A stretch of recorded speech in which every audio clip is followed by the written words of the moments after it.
Larry Kruger, Marty Larry, welcome back to KNBR.com, our hot stove discussion. I am here in the wonderful studios of the Sports Leader, and Marty is on the island, Hawaii, taking in some sun before the Fan Fest. And the Periscope people are enjoying this, and of course, this will be on KNBR.com once they put it together. But this is nice for everybody to be able to listen to you and me talk about it now. This is cool. All right, I picked up the paper the other day, and I'm reading and I'm flipping, and all of a sudden, oh no! Oh, why? And I throw the thing down, and I'm reading that baseball rumors are indicating that there's some momentum afoot to have the designated hitter in not just the American League, in the American League and the National League. And immediately I'm just like, I hate that. And of course, 24 hours later, Larry Baer, Giants executive, comes out and says the Giants are against it. They don't want to see the DH in the National League. And Marty, there's so many fans that will argue vehemently both ways. But I think it's perfect as it is right now. You have the DH in the American League. You don't have it in the National League. You have differing styles, which always adds a layer of intrigue to the Fall Classic. I think it's perfect as is. We existed with no DH until 1973. The game goes back to the 1800s, and now we have to have the DH in the National League. I am strongly against it. I prefer the National League brand of ball. I don't want to see the DH in the National League. It's not just more is better, better, better. The National League style, the National League strategy. Ask Tony La Russa. He's a Hall of Fame manager. He managed in both leagues. He lived with most of his life with the DH in the American League. He came to the Cardinals and said, you know what? I prefer the National League brand of ball. Keep the DH out of the NL. I feel strongly about this. And yet it seems almost like an inevitability that we're going to have universal DH across both leagues. What say you? Well, that's where we're heading. And we talked about this on the show last year, and I said, call in because the Giants want to hear from you. The Giants are very much against it, a very old, established National League team. The talk of the DH goes back to 1920, goes back to 1930. Baseball wanted to add the DH at that point. They never did it. They talked about interleague ball at that point. They never did it. So this is a topic that's been around for 80 years, been around for 100 years. And then, of course, in 73, after the year of the pitchers, they were dying for offense. Attendance was down, and that's why the American League went to the DH at that point. Rob Manfred is not Judge Landis. He's not Happy Chandler. He's not Bud Selig. Rob Manfred is a guy who, is a millennium. He's a guy who wants to do stuff and keep up with the times. There is a certain inequity in not having the DH in the National League. When the American League teams come into National League parks, they can't bring a DH. In the World Series, we see it come up all the time. I think the collective bargaining agreement is coming up. The union would love to have a DH in the National League because it would be another big-time hitter who would be getting paid. So from the union standpoint, they would love it because it would keep a guy in the game, an older player in the game.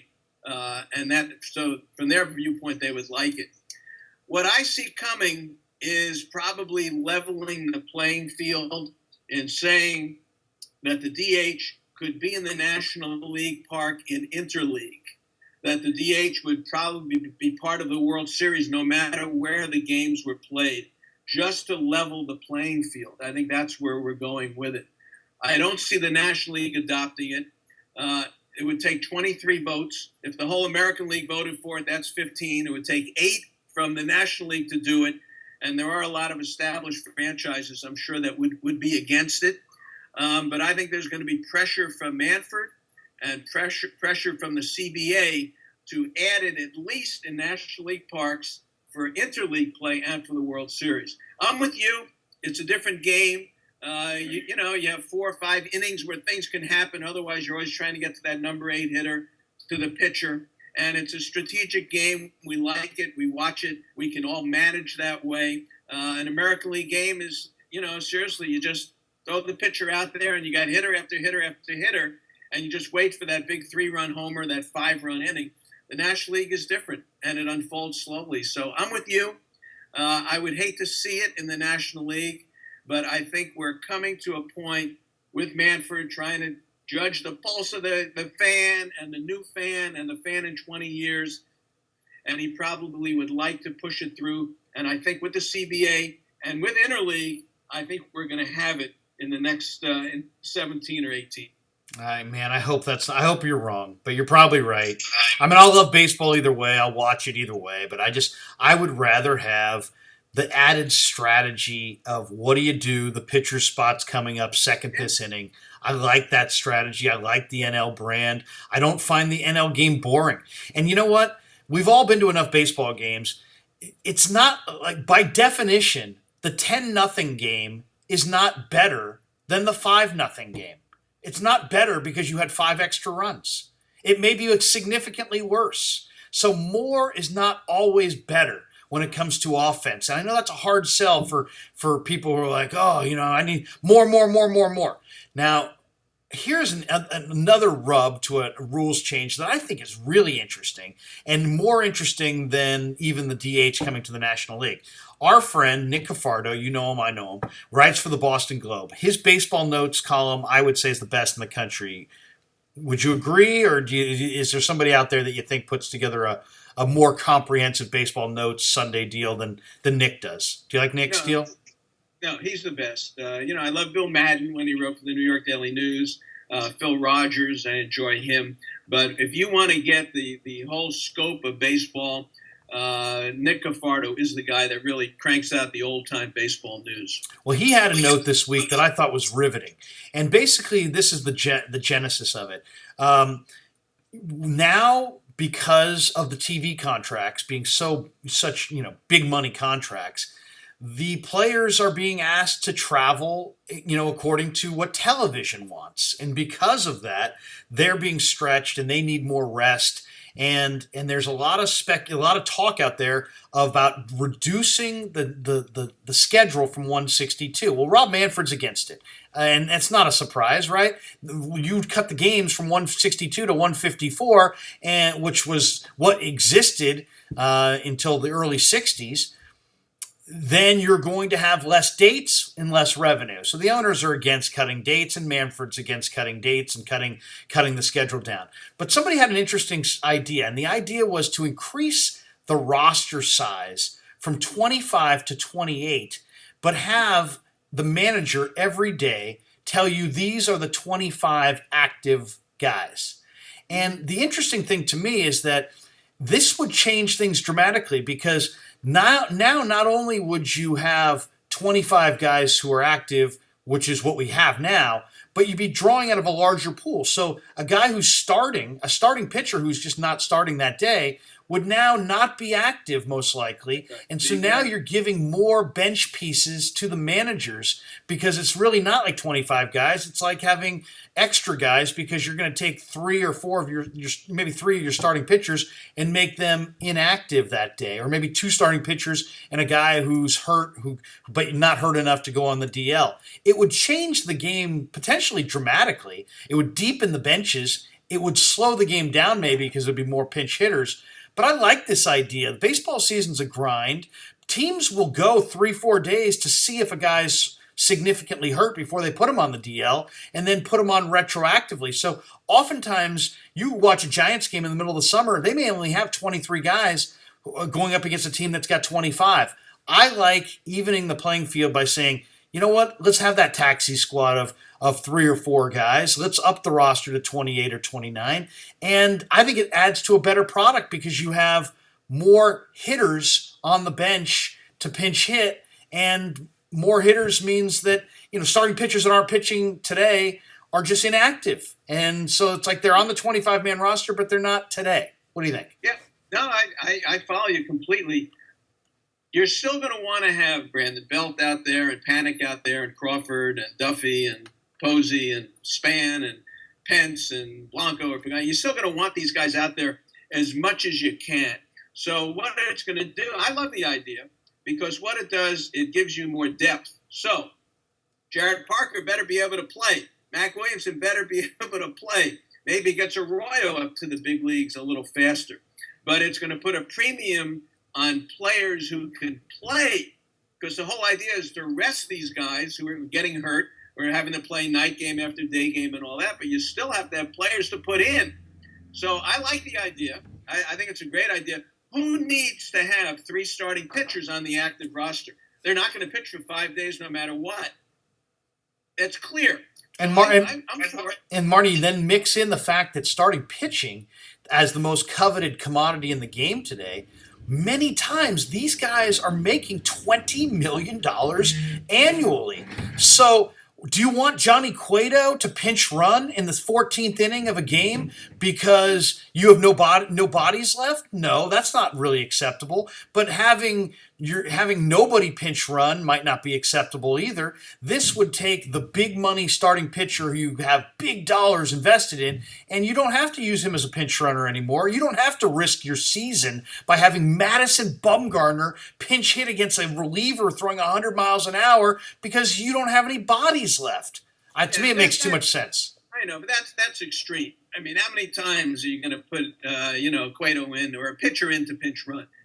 10 times a year, 8 times a year. It doesn't happen that often. Bumgarner's an exception because he can hit. But what if you had a minor league guy who couldn't play the field, but man, this guy rakes? You might have him on your bench in this situation.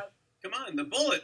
The bullet is back. He's in. Or a pinch runner. Yeah, Darren Ford. Good call. Darren Ford is back, and it puts guys like that in the game. So my point to you is the people who would be on this taxi squad better contribute in some way.